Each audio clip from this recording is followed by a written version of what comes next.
Baik, berjumpa lagi kita pada mata kuliah Pendidikan Kewarganegaraan dan Anti Korupsi. Kali ini kita akan mempelajari bagian ketujuh mengenai hak dan kewajiban warga negara. Tujuan dari mata pembelajaran kali ini adalah mahasiswa mampu mengemukakan dan menjelaskan tentang konsep warga negara, penduduk, dan membedakannya. Kemudian memahami, menjelaskan tentang konsep hak dan kewajiban warga negara, serta hak dan kewajiban negara, kemudian mampu memahami tentang kedudukan dan peran warga negara dalam negara, mampu memahami dan membedakan antara konsep kewarganegaraan dan pewarganegaraan, kemudian mampu memahami dan menjelaskan tentang asas kewarganegaraan yang dianut oleh negara-negara di dunia.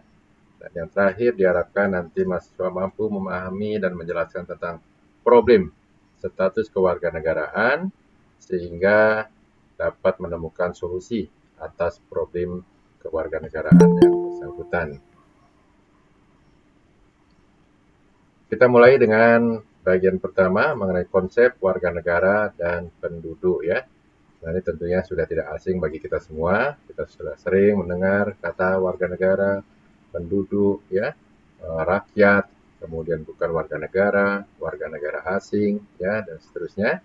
Nah, kita akan kupas semuanya dalam materi pembelajaran kali ini ya.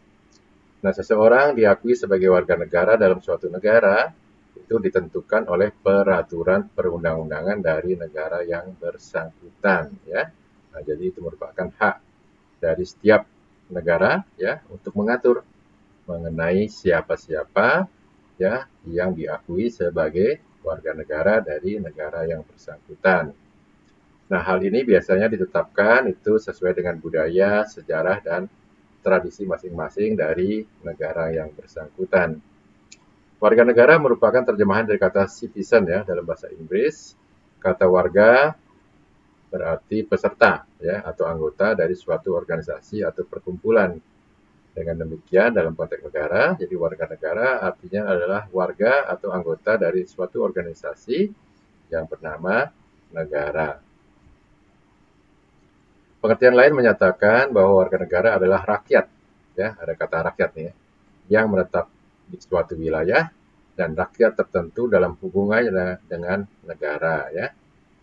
Nah, coba kita tengok ketentuan perundang-undangan dalam pasal 1 ayat 1 dari Undang-Undang Nomor 12 Tahun 2006 tentang Kewarganegaraan dinyatakan bahwa warga negara adalah warga suatu negara yang ditetapkan berdasarkan peraturan perundang-undangan ya.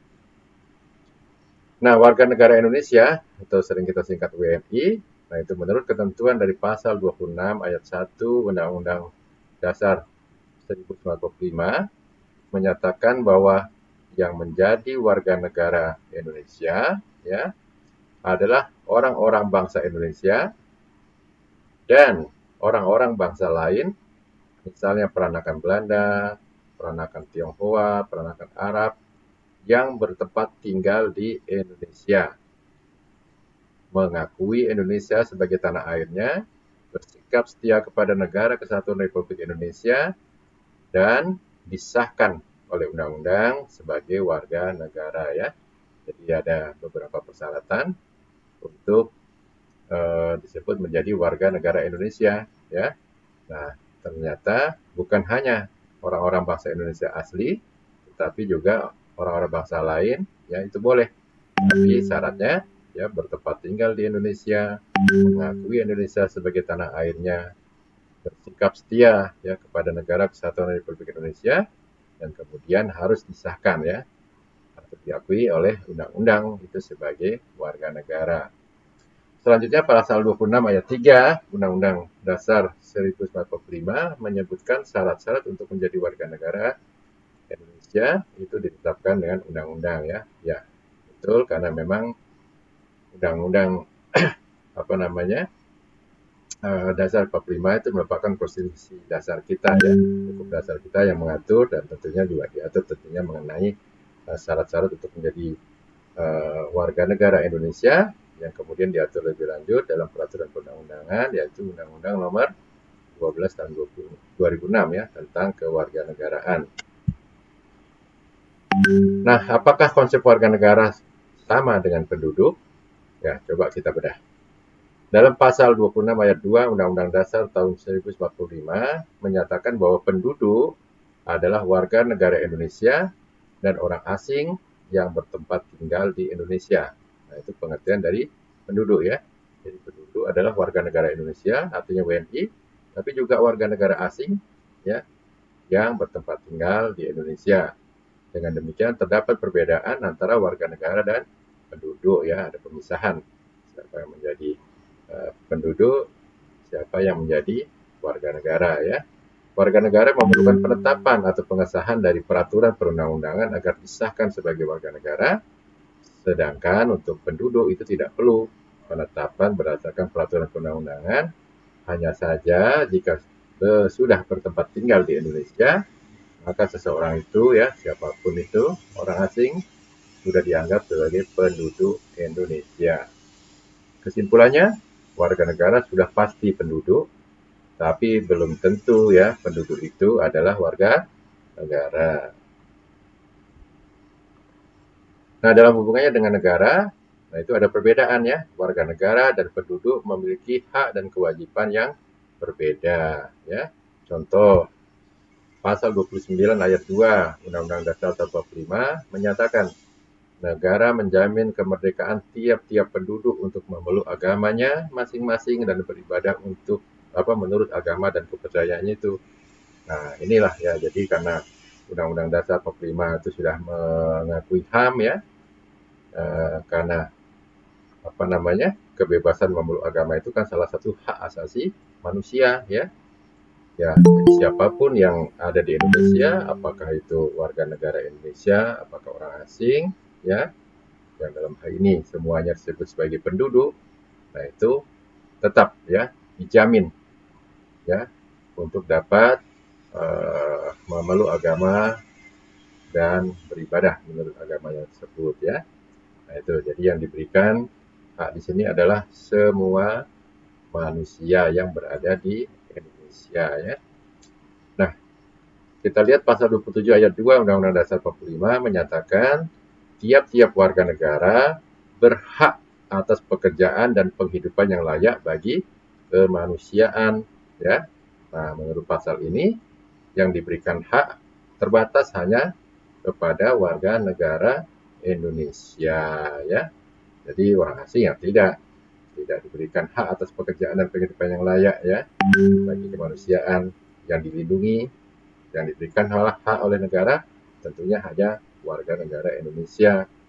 Apakah orang asing tidak boleh bekerja di Indonesia? Ya boleh saja ya. Tapi itu sifatnya tentunya bukan hak ya, tapi merupakan suatu usaha dari orang asing yang bersangkutan untuk bekerja di Indonesia, dan tentunya juga harus mengikuti ketentuan peraturan perundang-undangan yang berlaku ya untuk bisa bekerja di Indonesia ya. Tapi intinya yang diberikan hak adalah warga negara Indonesia.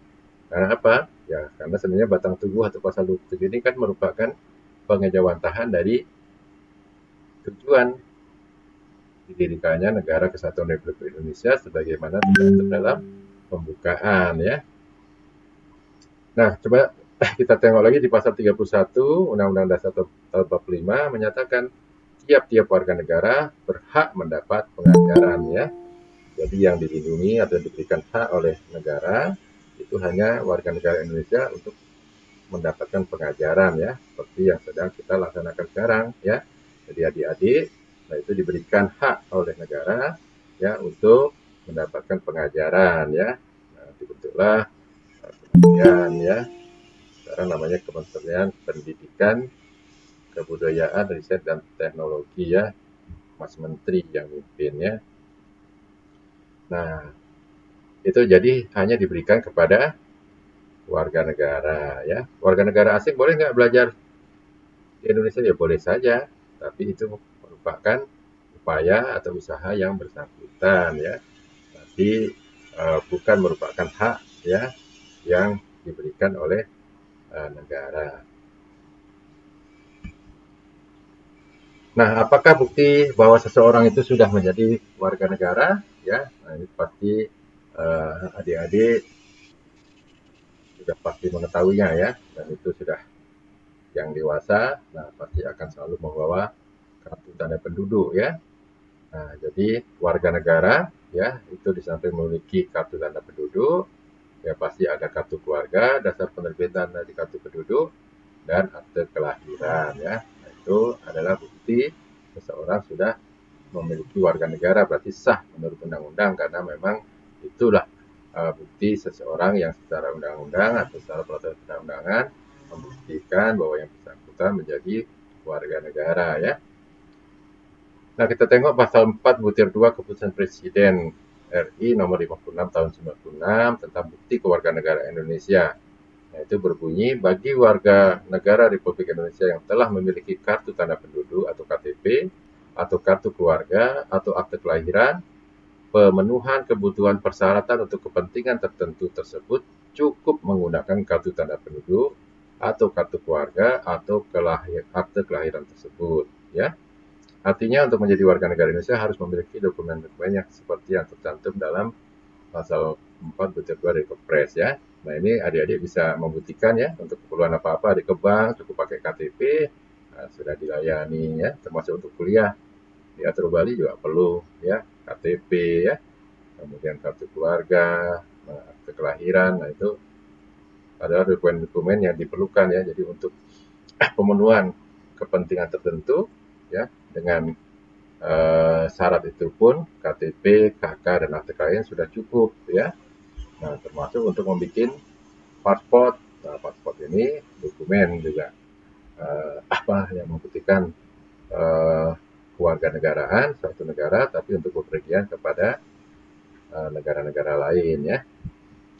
Nah, bagaimana dengan rakyat yang belum memiliki dokumen-dokumen kewarganegaraan? Status mereka itu dianggap hanya sebagai penduduk, belum warga negara, sehingga hanya mempunyai hak sebagai penduduk ya.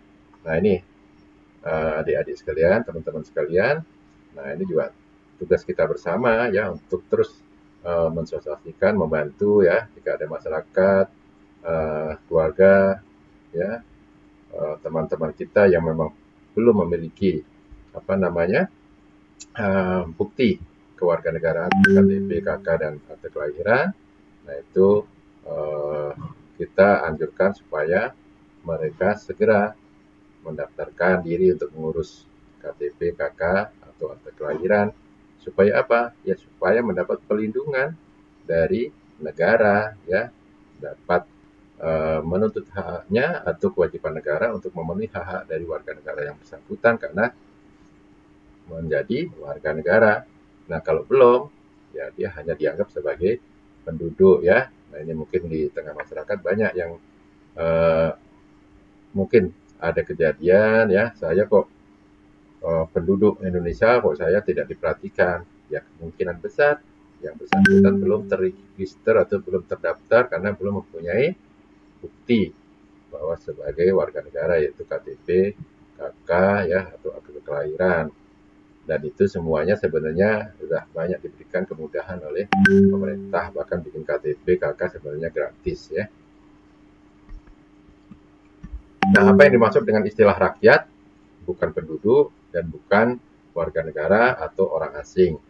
Rakyat itu lebih merupakan konsep politis ya. Rakyat menunjuk pada orang-orang yang berada di bawah satu pemerintahan serta tunduk pada pemerintahan itu.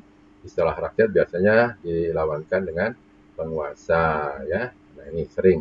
Jadi kalau masa-masa pesta demokrasi ya, biasanya para calon pemimpin ya, calon penguasa, nah itu selalu menggunakan teknologi kata rakyat. Saya berjuang demi rakyat, untuk rakyat, saya berjanji untuk rakyat, saya akan melindungi rakyat dan seterusnya ya. Nah, itu. Jadi rakyat memang konsepnya lebih bersifat politis ya. Nah, bukan penduduk adalah orang-orang yang bertempat tinggal di suatu wilayah negara dan tidak untuk tetap atau tinggal di suatu wilayah negara hanya untuk sementara waktu ya. Misal orang luar negeri yang sedang studi atau kontrak kerja ya. Nah, dia tidak masuk dalam penduduk tadi ya. Karena dia tinggalnya di suatu negara hanya sifatnya sementara ya, karena bukan penduduk ya pasti bukan warga negara ya. Nah, kemudian bukan warga negara atau orang asing adalah mereka yang secara hukum tidak diakui atau bukan menjadi warga negara tersebut, misalnya turis mancanegara ya. Jadi hanya datang, melancong ke suatu negara, nah itu disebut bukan warga negara atau orang asing ya.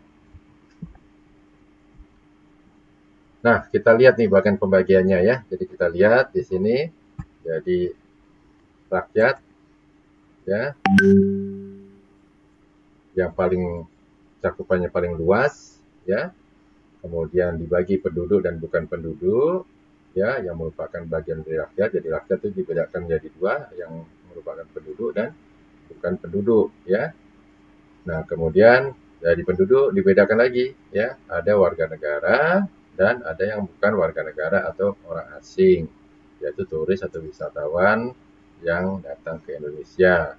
Nah, sedangkan yang bukan penduduk adalah orang-orang asing yang bekerja kontrak atau studi di Indonesia. Jadi sifatnya tinggal di Indonesia hanya sementara ya. Nah, jadi kita sudah mendapatkan gambar yang jelas perbedaan antara rakyat, penduduk, bukan penduduk, warga negara, ya, warga negara asing, ya. Jadi ada 5 terminologi yang sekarang sudah bisa kita kenali. Nah, masuk kita bagian kedua mengenai konsep hak dan kewajiban warga negara dan negara. Konsep hak dan kewajiban warga negara dan negara terkait dengan hubungan antara warga negara dengan negara, ya. Thomas Hobbes, ya, tokoh yang mencetuskan istilah terkenal Homo homini lupus, manusia adalah serigala bagi manusia lainnya, atau manusia pemangsa sesamanya, mengatakan bahwa fungsi negara adalah menertibkan kekacauan atau chaos dalam masyarakat. Ya, sehingga walaupun negara adalah bentukan masyarakat, namun kedudukan negara adalah penyelenggara ketertiban dalam masyarakat agar tidak terjadi konflik, pencurian, dan lain-lain. Dari sini terlihat bahwa negara memiliki hubungan dengan warga negaranya ya.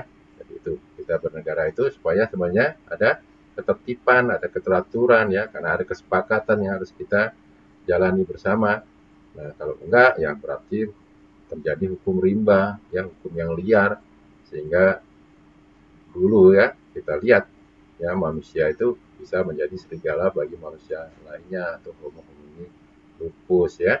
Nah, dengan demikian ada timbal balik nanti antara hubungan atau hak kewajiban antara warga negara dengan negaranya ya. Nah, persoalan paling mendasar dalam hubungan antara negara dengan warga negaranya tentunya adalah masalah hak dan kewajiban. Negara dan warga negara sama-sama memiliki hak dan kewajiban ya, dan saling terkait satu dengan lainnya. Nah, ya, kita lihat hak negara itu akan melahirkan kewajiban bagi warga negara, dan kewajiban negara akan menimbulkan hak bagi warga negaranya ya. Jadi sifatnya adalah timbal balik ya. Satu hak warga negara akan menimbulkan kewajiban bagi warga negara. Nah, kalau itu adalah hak dari warga negara akan menimbulkan kewajiban bagi negara untuk memenuhi hak dari warga negaranya. Hak merupakan sesuatu yang harus atau mutlak dimiliki dan diperoleh oleh setiap individu. Sebaliknya, kewajiban merupakan sesuatu juga yang harus mutlak dilakukan. Jadi ada keseimbangan ya. Hak itu juga yang mutlak harus dimiliki atau bisa diperoleh, tapi kewajiban juga sesuatu yang mutlak dan harus dilakukan. Hak seseorang itu dibatasi oleh hak orang lain dan dibatasi pula oleh kewajiban yang harus dilakukan oleh orang yang bersangkutan. Hak warga negara adalah sesuatu yang harus dimiliki oleh seorang warga negara akibat hubungannya dengan negara. Hak tersebut mutlak harus dipenuhi oleh negara ya. Karena sifatnya timbal balik tadi. Kewajiban warga negara merupakan sesuatu hal yang harus dilakukan oleh warga negara sebagai akibat hubungannya dengan negara. Nah, kewajiban ini pun mutlak dipenuhi oleh warga negara ya. Kesimpulannya, hak dan kewajiban warga negara memiliki hubungan timbal balik dengan hak dan kewajiban negara. Hak yang dimiliki oleh warga negara berakibat pada kewajiban yang harus dipenuhi oleh negara. Sebaliknya, Hak negara berakibat pada kewajiban yang mutlak juga harus dipenuhi oleh warga negara. Nah, kita lihat contohnya, hak warga negara untuk mendapatkan pendidikan, ya, yang sedang kita laksanakan, maka negara berkewajiban untuk menyediakan sarana pendidikan, ya, mulai dari kementeriannya, ya, mulai gedung-gedung sekolahnya, mulai lembaga pendidikan negeri, ya, atau perguruan tinggi negeri, ya, tingkat pendidikan tinggi, juga perguruan tinggi swasta, ya, walaupun dilaksanakan oleh swasta, ya, seperti yang sedang kita laksanakan. Nah, itu tetap itu dalam rangka sebenarnya negara, ya, memenuhi kewajiban, ya, dari hak warga negara untuk memperoleh pendidikan. Nah, kita lihat kemudian hak negara, ya, untuk dibela oleh setiap warga negaranya, maka warga negara berkewajiban untuk melakukan bela negara. Hak dan kewajiban warga negara dan negara dicantumkan dalam konstitusi dan dijabarkan lebih lanjut dalam peraturan perundang-undangan, ya, karena konstitusi merupakan hukum dasar, ya, yang mengatur tadi mengenai hak dan kewajiban yang sebenarnya merupakan hak asasi dari manusia, ya. Hak dan kewajiban negara terhadap warga negara pada dasarnya merupakan kewajiban dan hak negara terhadap negara. Contohnya, yang pertama, hak yang menimbulkan kewajiban. Hak warga negara untuk mendapatkan pengajaran menimbulkan kewajiban bagi negara dalam menyediakan sarana untuk proses pembelajaran. Hak negara untuk dibela menimbulkan kewajiban bagi warga negara untuk melakukan pembelaan negara. Yang kedua, kita lihat kewajiban yang kemudian menimbulkan hak, ya. Kewajiban warga negara untuk menjunjung hukum dan pemerintahan dengan tidak ada kecualinya itu menimbulkan hak bagi negara agar hukum dan pemerintahannya dijunjung tinggi oleh warga negara. Kewajiban negara untuk menyediakan fasilitas pelayanan kesehatan dan fasilitas pelayanan umum yang layak menimbulkan hak bagi warga negara untuk memperoleh fasilitas pelayanan kesehatan dan fasilitas pelayanan umum yang baik, ya. Nah, itu seperti yang terjadi saat ini, ya, pandemi COVID, ya.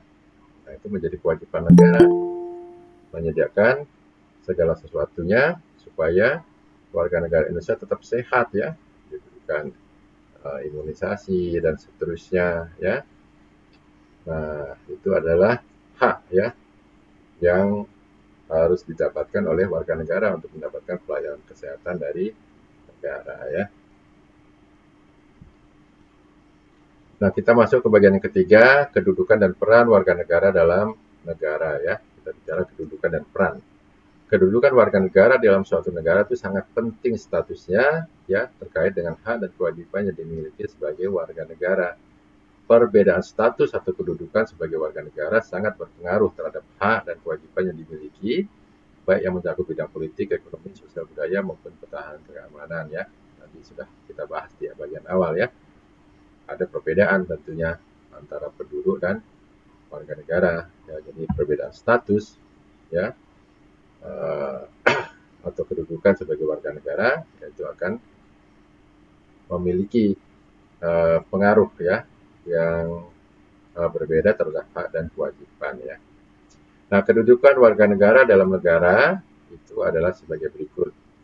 Dengan memiliki status sebagai warga negara, maka orang akan memiliki hubungan hukum, ya, sekali lagi, dengan memiliki status sebagai warga negara, maka orang yang bersangkutan akan memiliki hubungan hukum dengan negara. Hubungan ini terwujud, ya, status sebagai warga negara, peran sebagai warga negara, serta hak dan kewajiban sebagai warga negara, ya. Jadi hubungan tadi, nah, itu wujudnya ada 3, status sebagai warga negara, peran sebagai warga negara, serta hak dan kewajiban sebagai warga negara. Sebagai warga negara, maka ia memiliki hubungan timbal balik yang sederajat dengan negaranya, ya. Jadi hubungan kita, ya, sebagai warga negara dengan negara itu sederajat, ya. Ya, karena saling menimbulkan hak dan kewajiban, ya.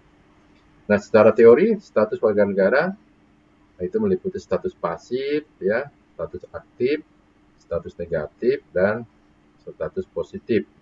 Sedangkan peran atau role warga negara juga itu terbagi menjadi peran yang pasif, peran yang aktif, peran negatif, dan peran positif. Nah, kita coba lihat satu persatu.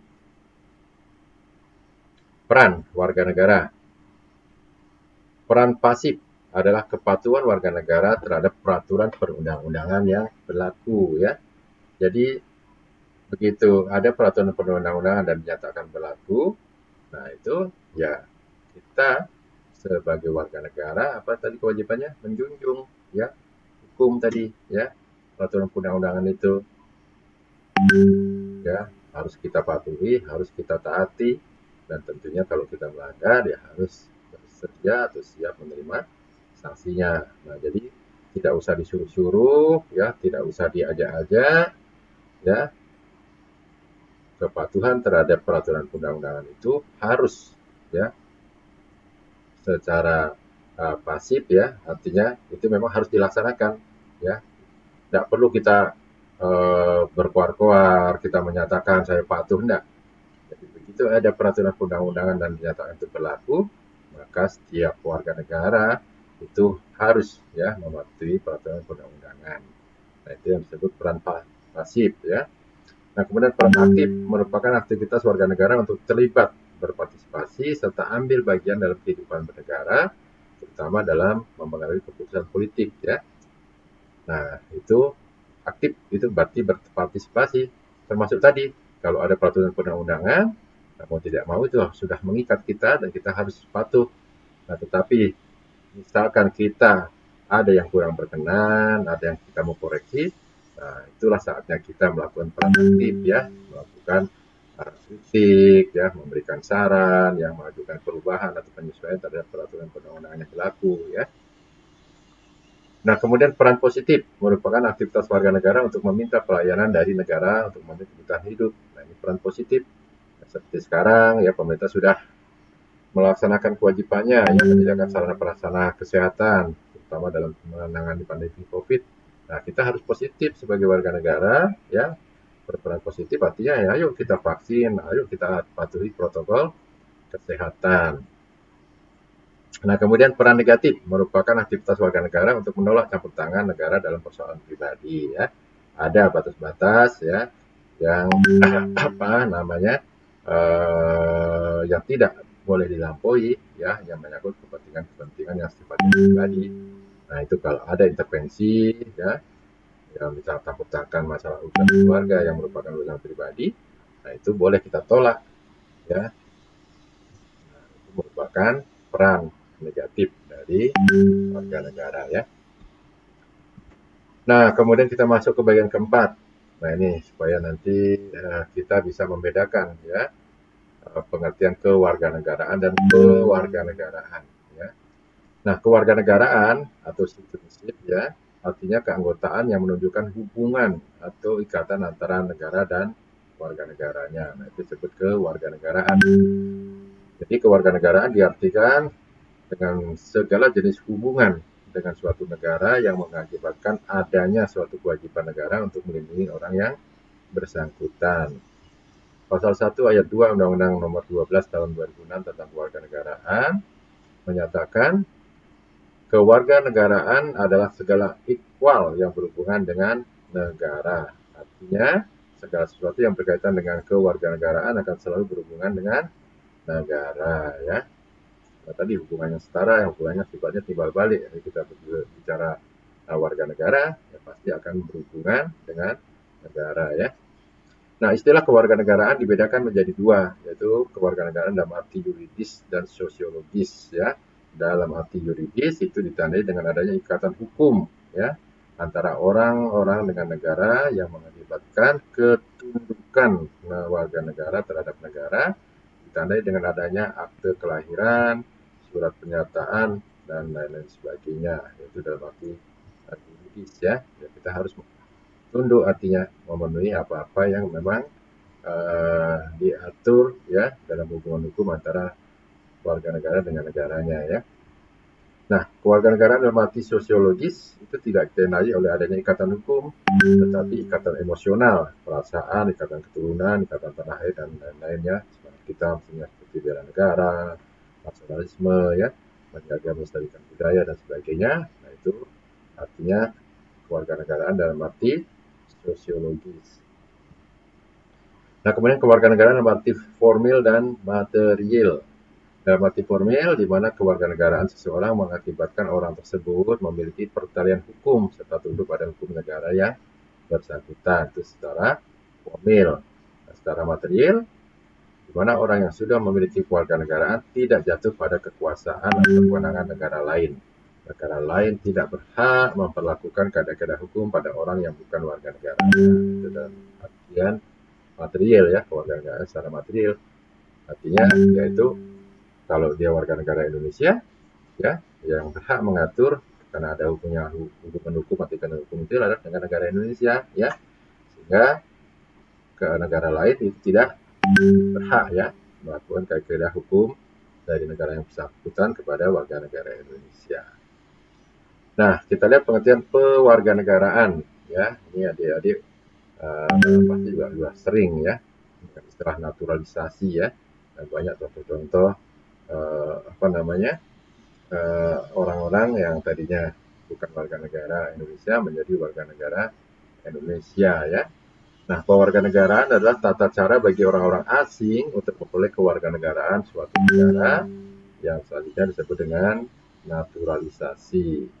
Syarat dan prosedur pewarganegaraan ini di berbagai negara itu bisa saja berbeda ya, tergantung kebutuhan yang dipengaruhi oleh kondisi dan situasi dari negara yang bersangkutan.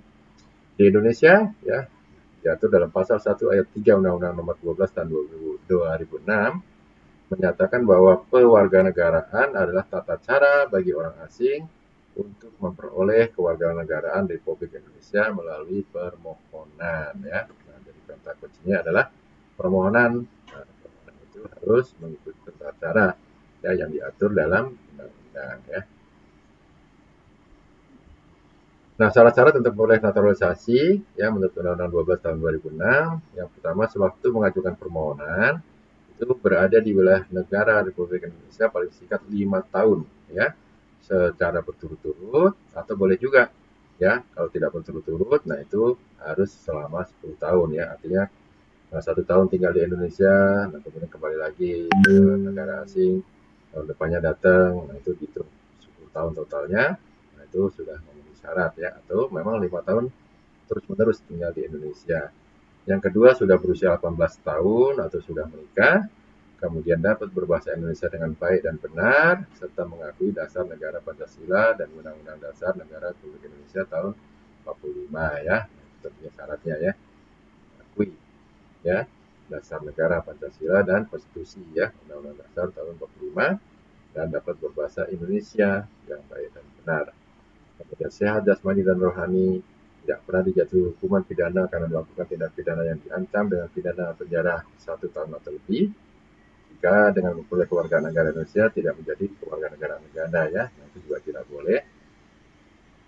Kemudian mempunyai pekerjaan dan atau penghasilan tetap, kemudian membayar uang kewarganegaraan ke kas negara ya. Jadi ada biaya yang memang harus dikeluarkan ya, itu untuk masuk ke kas negara yang merupakan penerimaan negara bukan pajak ya.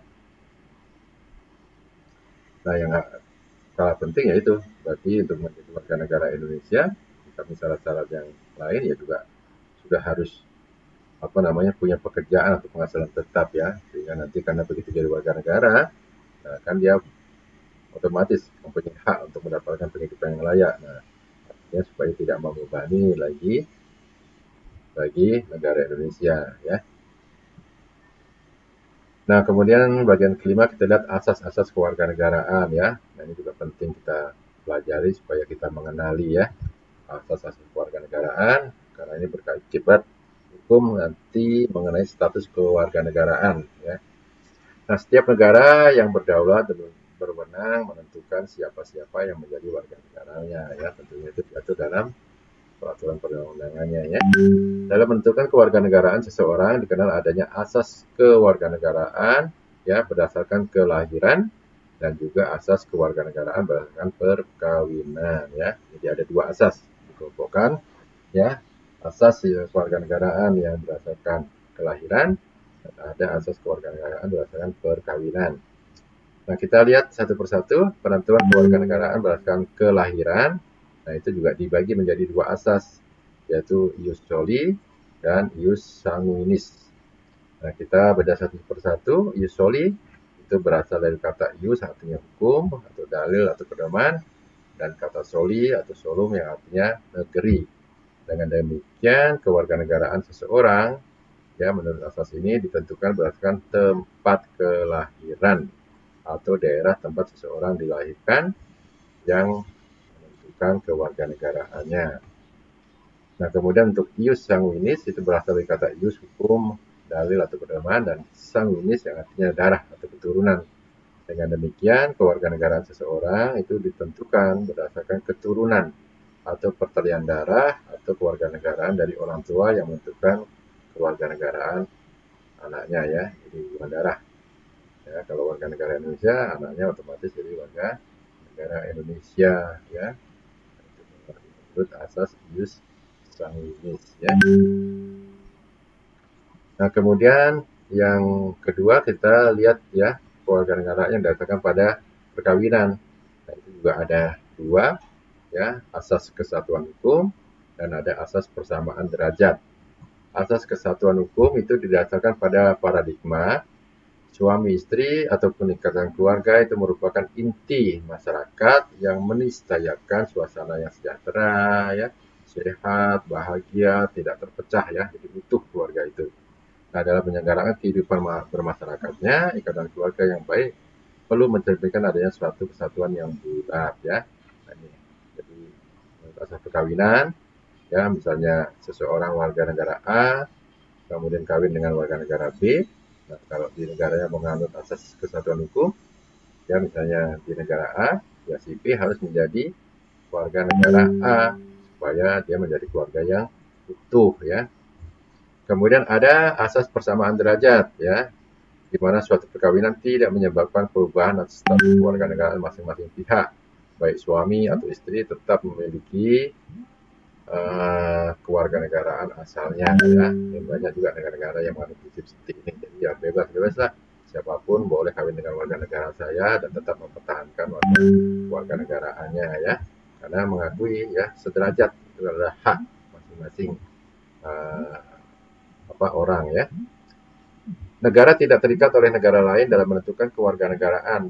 Negara lain juga tidak boleh menentukan siapa saja menjadi warga negara dari suatu negara ya. Tidak boleh campur tangan ya. Artinya penentuan mengenai kewarganegaraan ini mutlak otoritas dari negara yang bersangkutan terhadap warga negaranya, tidak boleh dicampuri oleh negara lain yang tidak berkepentingan. Nah, di Indonesia dalam Undang-Undang 12 tahun 2006 tentang kewarganegaraan terdapat beberapa asas kewarganegaraan ya. Kita lihat ada asas ius sanguinis, ada ius soli tapi secara terbatas, ada asas kewarganegaraan tunggal, juga ada asas kewarganegaraan ganda tapi terbatas ya. Jadi keempat-empatnya itu ternyata dianut ya menurut undang-undang kewarganegaraan yang berlaku di Indonesia. Nah, coba kita tengok satu persatu. Asas ius sanguinis ya. Nah, itu asas yang menentukan kewarganegaraan seseorang berdasarkan keturunan, bukan tempat kelahiran.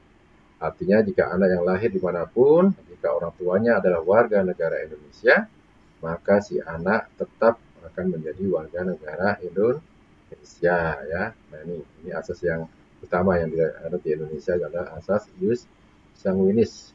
Tetapi juga Indonesia menganut asas ius soli ya, tapi secara terbatas. Yaitu asas yang menentukan kewarganegaraan berdasarkan negara tempat kelahiran yang ditentukan terbatas bagi anak-anak sesuai dengan ketentuan yang diatur dalam undang-undang. Anak-anak dari warga negara asing yang lahir di Indonesia itu dapat menjadi warga negara Indonesia ya, kecuali jika orang tuanya tidak menginginkannya ya. Jadi kalau ada orang asing kemudian mungkin dia darinya pekerja dan seterusnya kemudian lahir di Indonesia, itu si anak ya itu boleh saja menjadi warga negara Indonesia ya. Nah, kecuali memang orang tuanya tidak menginginkan. Jadi Indonesia menganut asas ius soli ya, tempat kelahiran, tetapi sifatnya terbatas ya, bersyarat ya. Kemudian asas kewarganegaraan tunggal. Nah, ini menjadi satu asas utamanya yang berlaku di Indonesia, yaitu asas yang menentukan suatu kewarganegaraan bagi setiap orang Indonesia. warga negara Indonesia tidak boleh memiliki lebih dari satu kewarganegaraan. Ini yang perlu nanti kita apa pahami ya secara mendalam ya, jangan sampai nanti kita apa namanya melakukan perkawinan, kemudian tanpa kita sadari ya kita bisa kehilangan kewarganegaraan kita Indonesia, karena Indonesia menganut asas kewarganegaraan tunggal ya, tidak boleh ganda. Nah itu yang berkaitan tadi dengan hak dan kewajiban.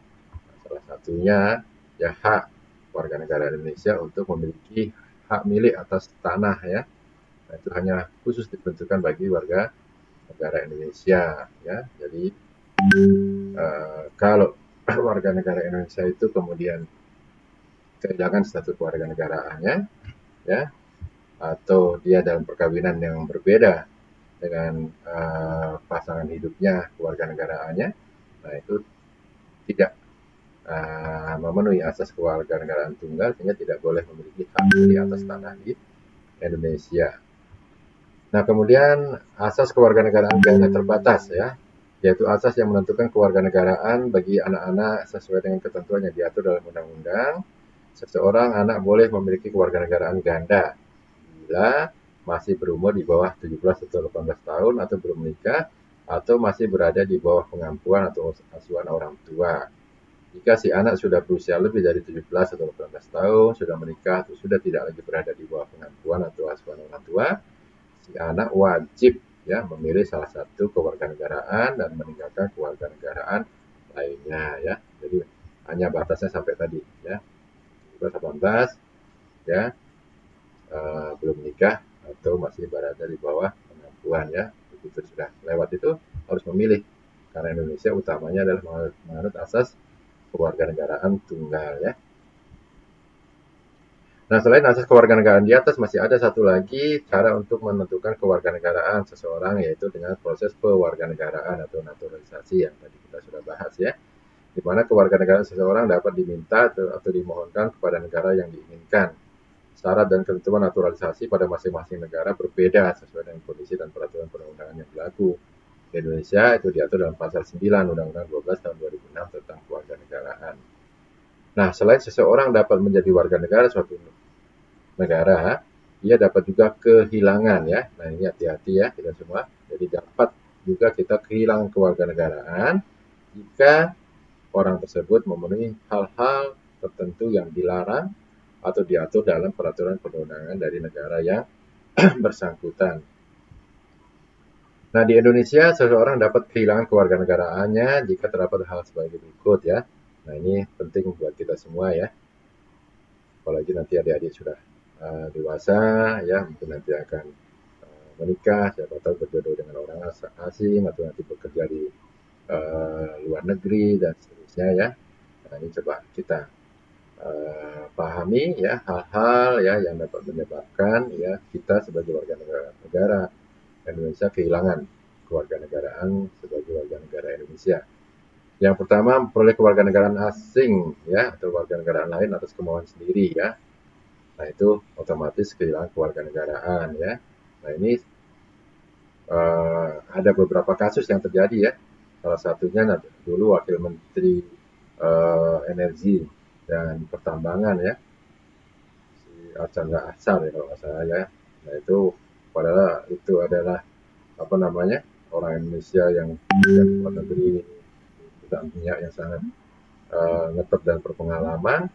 Nah, prestasinya bagus, mau diangkat menjadi wakil menteri kembali ke Indonesia, tapi ternyata waktu tinggal di Amerika ya, mungkin karena ketidaktahuannya, nah atau mungkin karena di apa tanda kutip diiming-imingi oleh Amerika, nah dia mengajukan diri ya menjadi warga negara Amerika, nah, sehingga otomatis hilang kewarganegaraan Indonesia, sehingga waktu itu batal ya dilantik jadi wakil menteri. B. Tidak menolak atau melepaskan kewarganegaraan asing, sedangkan orang yang bersangkutan dapat mendapatkan kesempatan untuk itu ya. Nah, ini juga tiba-tiba mungkin aturan di suatu negara, misalnya suatu saat nanti kita tinggal setelah tinggal 5 tahun otomatis diakui sebagai warga negara sana, diberikan tanda bukti kewarganegaraan, tetapi kemudian kita tidak menolak ya. Nah, itu juga akan menyebabkan kehilangan kewarganegaraan. C. Dinyatakan hilang kewarganegaraan oleh presiden atas permohonan sendiri ya. Jadi yang memang mengajukan permohonannya kepada presiden, kemudian masuk dalam dinas tentara asing tanpa izin terlebih dahulu dari presiden ya. Nah, juga ada beberapa kasus warga negara kita yang mungkin karena tidak ketahuannya ya ikut berjuang ya menjadi dinas dari tentara asing di luar negeri ya. E. Secara sukarela mengangkat sumpah atau menyatakan janji setia kepada negara asing atau bagian dari negara asing tersebut. Kemudian F. Turut serta dalam pemilihan sesuatu yang bersifat ketatanegaraan untuk suatu negara asing. Nah ini ya, jadi jangan sampai kejadian misalnya kita nanti sekolah atau bekerja di suatu negara asing, ada pemilu, kita diberikan kartu pemilih untuk ikut memilih pencalonan presiden di sana. Nah kemudian kita mendaftarkan diri dan terdaftar dan melakukan pemilihan itu. Nah itu bisa kehilangan kewarganegaraan Indonesia ya.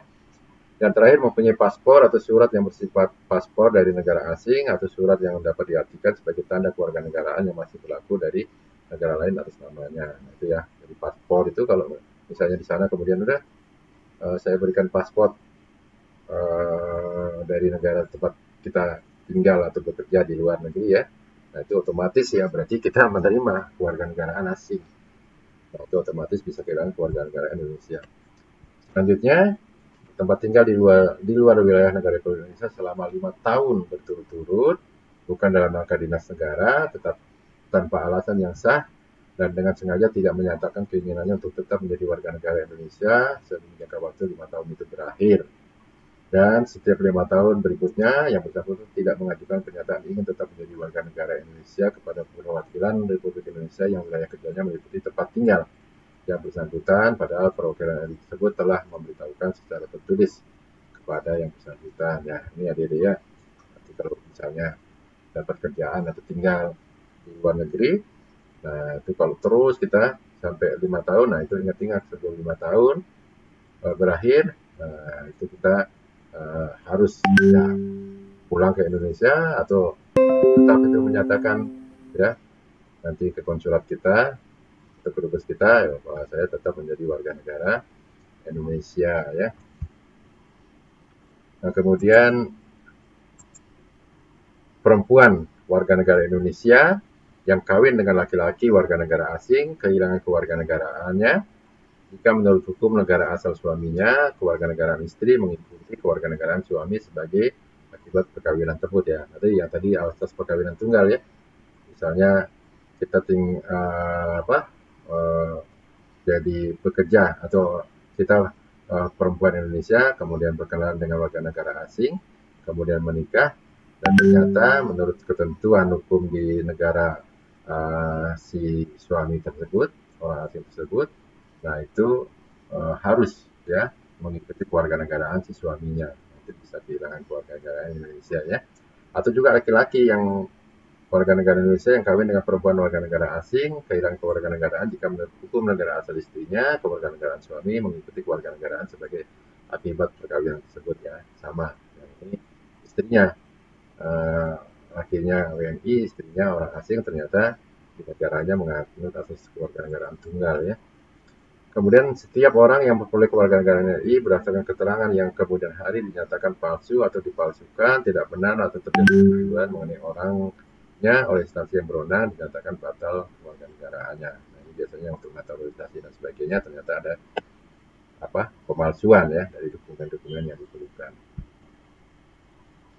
Nah, kita sekarang coba mempelajari problem ya dari status kewarganegaraan. Akibat adanya asas kewarganegaraan, khususnya asas kewarganegaraan yang dilihat dari sisi kelahiran, yakni berupa asas ius soli dan asas ius sanguinis, itu menyebabkan terjadinya problem status kewarganegaraan ya. Nah, ada dua problem yaitu apatrid ya dan dipatrid. Nah, problem status kewarganegaraan ini terjadi dikarenakan perbedaan asas kewarganegaraan yang digunakan oleh negara-negara yang ada di dunia. Ya, kita lihat apatrid itu adalah istilah untuk seseorang yang tidak mempunyai status kewarganegaraan. Jadi nol, dia tidak punya kewarganegaraan apapun. Sedangkan bipatrid adalah seseorang yang mempunyai status kewarganegaraan ganda atau double atau dua kewarganegaraan. Pada hakikatnya seseorang tidak bisa berada dalam kondisi apatrid maupun bipatrid. Jika hal ini terjadi, tentunya akan berimbas pada hak dan kewajiban yang bersangkutan dalam hubungannya dengan negara, ya. Orang yang berada dalam kondisi apatrid tidak akan diakui sebagai warga negara dimanapun, ya, sehingga ia tidak bisa melakukan hubungan dengan negara, ya. Dalam artian tidak bisa menuntut hak terhadap negara dan tidak ada jaminan oleh negara terhadap yang bersangkutan jika terjadi sesuatu, ya. Nah, orang yang berada dalam kondisi bipatrid juga tidak akan dia akan memiliki peran yang ganda serta memiliki hak dan kewajiban yang ganda, jadi double, ya, dari dua negara yang mengakuinya sebagai warga negara. Tentunya hal ini akan menimbulkan kesulitan bagi orang yang bersangkutan dalam melaksanakan kewajibannya seperti bela negara. Nah, ini negara mana yang akan dibela, ya, hingga kewajiban untuk membayar pajak. Nah, ini bayar pajak ke negara yang mana, ya? Kalau bayar dua-duanya, wah berat juga, ya. Nah, kita lihat baganya kapan sih seseorang itu dikatakan apatrid dan kapan seseorang dikatakan bipatrid, ya. Nah, untuk memahaminya dapat kita lihat dari skema berikut ini, ya. Nah, kita lihat ini contohnya ada negara yang menganut asas ius soli, yaitu asas tempat lahir. Nah, kemudian ada negara yang menganut asas ius sanguinis atau asal keturunan, ya. Nah, yang soli contohnya Amerika Serikat, ya. Kemudian asas sanguinis contohnya adalah RRC. Nah, kapan terjadi apatrid? Terjadi apatrid, ya, jika orang Amerika misalnya yang dia menganut asas ius soli, nah kemudian dia merantau atau pergi ke Cina dan melahirkan si anak, ya. Nah, oleh negara Cina tidak diakui karena orang tuanya bukan warga negara Cina. Sedangkan Amerika Serikat karena tidak lahir di Amerika Serikat juga tidak diakui. Nah, sehingga menimbulkan apatrid, ya, tidak mempunyai kewarganegaraan. Nah, sebaliknya misalnya orang dari negara Cina, ya, kemudian pergi ke Amerika Serikat, dia melahirkan anak. Nah, si anak itu oleh Amerika Serikat diakui karena dia lahir di Amerika Serikat, nah, otomatis diberikan kewarganegaraan Amerika Serikat. Nah, negara RRC masih mengakui juga, ya, walaupun lahir di Amerika Serikat karena orang tuanya berasal dari RRC, diakui sebagai warga negara RRC sehingga menimbulkan kewarganegaraan ganda atau bipatrid, ya. Nah, ini penjelasan skemanya sudah jelas. Nah, bagaimana mengatasi problem status kewarganegaraan? Jika anak berada dalam kondisi apatrid, maka orang tua sang anak harus segera memohon, mengurus dan meminta kewarganegaraan dari negara yang diinginkannya untuk sang anak. Nah, jika anak berada dalam kondisi bipatrid, maka yang bersangkutan boleh memiliki kewarganegaraan ganda sampai berusia 17 tahun atau belum menikah. Setelah itu yang bersangkutan mutlak harus melepaskan salah satu kewarganegaraan yang dia miliki. Untuk itu dia memiliki dua hak, yaitu hak opsi dan hak repudiasi. Hak opsi adalah hak untuk memilih salah satu kewarganegaraannya. Jadi, dia pilih yang mana nih, yang warga negara A atau warga negara B. Nah, atau hak repudiasi, yaitu hak untuk menolak satu kewarganegaraannya, ya. Nah, dia tolak yang salah satu, otomatis dia tinggal punya satu, ya. Nah, demikian materi pembelajaran kita kali ini mengenai hak dan kewajiban warga negara dan negara, ya. Mudah-mudahan bisa memberikan pemahaman kepada kita semua. Terima kasih atas perhatiannya.